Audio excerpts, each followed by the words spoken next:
Hello everyone, thank you for inviting me to say something about the We Are Here protest that started 15 months ago in Amsterdam. My name is Savannah, I'm a student of cultural studies here at the UvA. And until last year, November, I believe the Netherlands did a pretty good job on human rights. I always thought human rights protests were something that happened in other countries. And this view actually changed drastically when I came in contact with the refugees that protest with the slogan, "We are here." These are refugees and their asylum request has been rejected by the Dutch government and they have to leave the country. But it's their own responsibility to do so. They get a letter stating that they have to leave the country in 28 days, but how and when or how to leave, it's their own responsibility. And most of them, they can't leave the country. So they, for example, the country of origin is in war, and the Netherlands government is not succeeding in getting papers for them to fly back to the country, or for some people, the country of origin doesn't recognize them anymore. So they say, "I'm from Ethiopia," but the Ethiopian government says, "We don't know this person."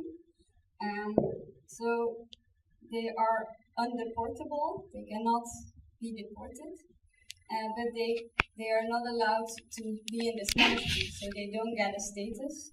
And we don't know exactly how many of these people are in the Netherlands because they hide. They hide in anonymous shelter places. But there is an estimation of that there are 10,000 of them. And I've also heard that one of the researchers thinks it's more than 50,000 in the Netherlands. So that's like a really big group, but they are invisible. And these refugees are like a small group of them. They started to come together and started the tent camp last year in Oslo, in Amsterdam. And this is where I met them, because a friend of me invited me to come to see what was happening. They started to show themselves and make themselves visible to show the government that something has to be changed in the asylum policy. And I was there the first time, and they invited me to one of their protests. So they were on the streets every day in the tent camp, and then every week they went on protests in the streets of Amsterdam. So I joined a demonstration, and although I was used to joining demonstrations, I didn't feel welcome because many of the Dutch demonstrators were very aggressive, and in no possible way the refugees were able to connect with bystanders. There was no explanation and no conversation. There were only angry people on the streets shouting that every person is allowed to be here.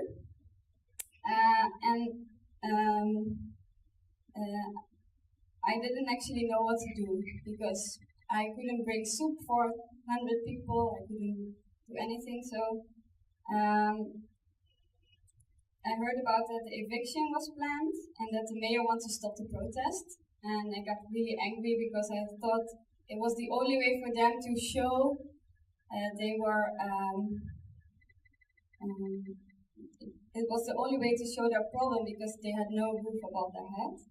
So after the eviction, they were put in detention, and after 5 hours, they were all released.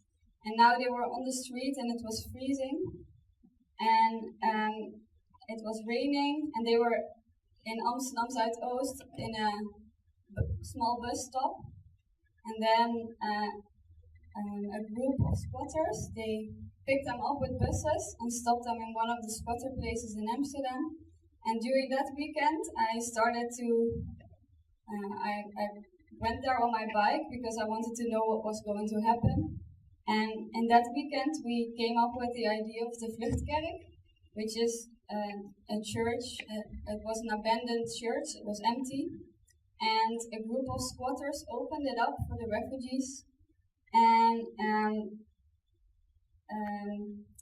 with a support group of 10 coordinators, which I was one of them, we set it up, the whole organization of the Vluchtkerk.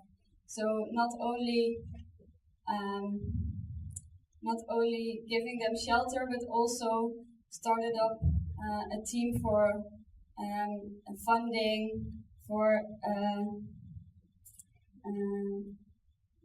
events, communication, to set up the heating, to rebuild the place completely.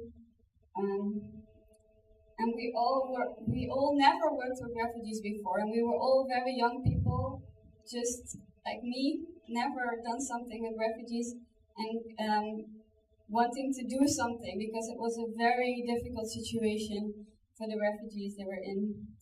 And I didn't know much about asylum procedures as well, but we knew that these people were out in the streets and in the cold, and they should be able to raise their voice.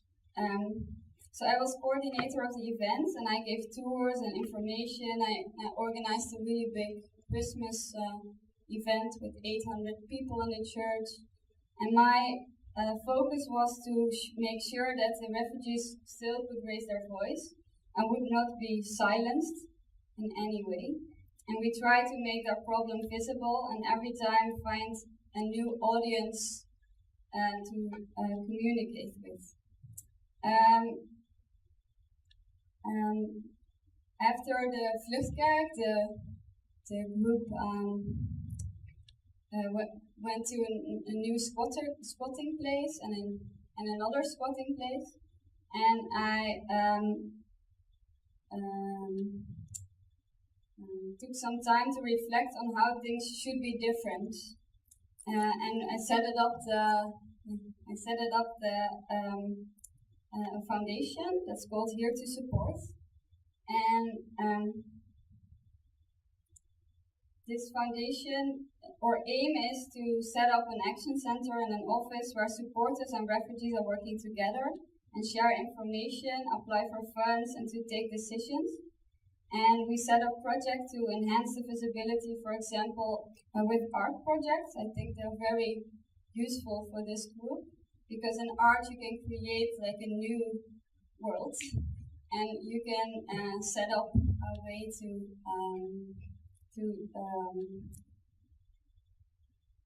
think of, you can set up, can set an example of how to treat these refugees as human beings, and try to create work through art, because they are not allowed to work and study. And so one of our proactive proposals is that as we are here cooperative, and we started it last week in the Bali in Amsterdam, and this will be a collaboration, a real cooperative between artists, students, and refugees from the We Are Here group.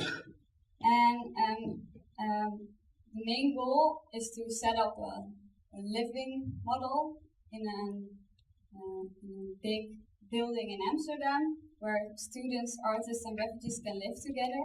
So no separate building for refugees, only collaboration and working together.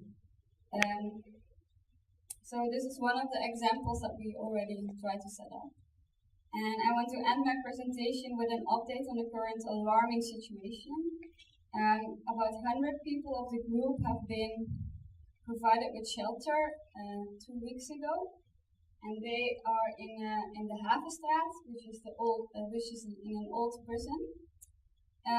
But approximately 60 people are still on the streets, and for the last 10 days we moved them every day to a different shelter place, because there was no shelter place in Amsterdam where they were able to stay for more than one night. And yesterday a group of squatters opened up a place for them, but they are still in horrible situation. They don't have water, they don't have electricity, and the only thing they have right now is a roof above their heads. And nobody cares. Actually, the mayor doesn't want to give them shelter. So at the moment, we're really struggling on how to deal with them. So this is my presentation.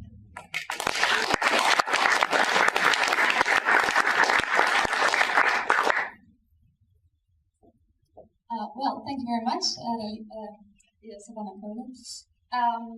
First, I want to start with my question. These housings for the refugees are all like temporary solutions, housing, Vluchtkerk and Vluchtveld. Well, now there's this new project with the artists and students, which is also wonderful. But I was wondering if you also had like sustainable solutions, not only for this group, but for these 10,000 people you were talking about? That's a really difficult question because I think that the policy has to be changed, but it can only change if the Dutch society sees this as a problem. And I think there is not one solution. Actually, a lot in this whole asylum procedure has to be changed in order to don't let this happen. Yeah, so it's a really difficult question. And the housing issue is actually a minor thing. It's like one group of protesting, one protest group, 200, who really needs to be housed. But actually, the main thing is that the policy will change. Yeah. Are there any questions from the audience? Sound? My family came here as refugees in 1983, so 30 years ago, and we were very much helped by the squatter movement. So your story is very familiar to what we experienced. Now my question isn't so much about the asylum seekers that are there at the moment, but you described a scene where you went to a demonstration and people were angrily shouting and you couldn't connect with them. I suspect that the people who were shouting, many of them were from the squatters movement or were sympathetic to them. So apart from the issue of the asylum seekers, wouldn't the squatter movement or at least the people who are involved in these actions benefit from some PR training?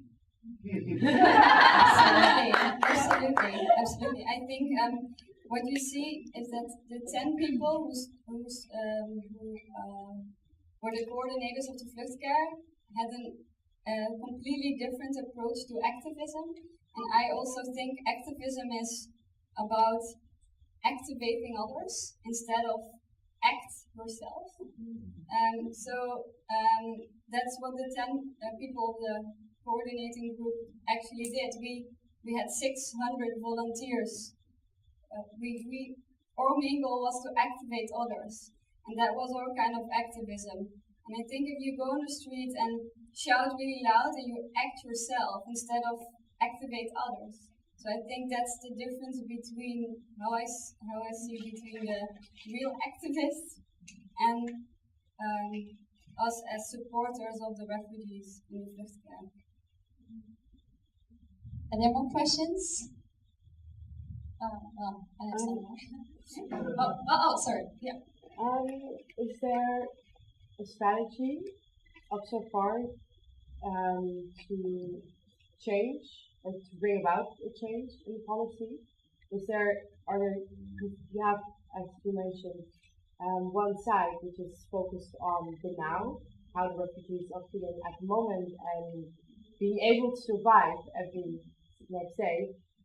However, this cannot go on for 5 more years, or perhaps even for 1 more year. So is there, alongside the artist, student, refugee plan, another plan which focuses on getting them out of this situation? I think Teven at this moment will not move 1 centimeter to the next or to the right, to the left or the right. I don't. We can strategize all on the policy, but it will not change. I think the change will be in society. And also, what the foundation is doing is we empower a small group of refugees to do the lobby themselves and to be part of the debates and writing about the policy, because I think right now, for the last year, we did the talking. Like, we started to lobby with the politicians, and I think it's better if they do that themselves. But it's a really hard job because they are in a foreign country and they don't know how this society works. They don't know how the politics in the Netherlands work. We already see, we work with 3 of them for a very intensive period in the last 3 months, and they are also already invited into the parliament to speak about the topic. So I think the change will be through their voice instead of my voice. Yeah. Can I have a follow-up question to that? Have you considered contacting the European Union instead of the Netherlands? As my knowledge goes, I know that Dutch policy has very little to say about migration law and asylum seeking policies. So I think perhaps just a tip to look into. Actually, last week we started to communicate with, to set up a network, because there are different refugee protest groups in Europe. Mm-hmm. And also with the MPs from the European Committee and the European Union. Yeah, so we emailed them, and probably they will come by next week already to set up a meeting here in Amsterdam. So we're working on that. Okay. Yeah, one last question. I was wondering, because I think we were talking about these 400 volumes here, but I was just wondering how the 49,800 others. Yeah, most of them have family and friends that have a permit or papers, and they sleep on the couch at their family and friends, and they go from housing to housing. A lot of them are really on the streets, like homeless, and in all the big cities in the Netherlands, they're actually starting up shelter places right now. So I know in Utrecht, they opened it up. They will open it up on Monday, and they have place for 400, I think. So right now, but it's all a private initiative. So the municipalities in the Netherlands still don't do what they should do. Okay, well, thank you very much for your speech.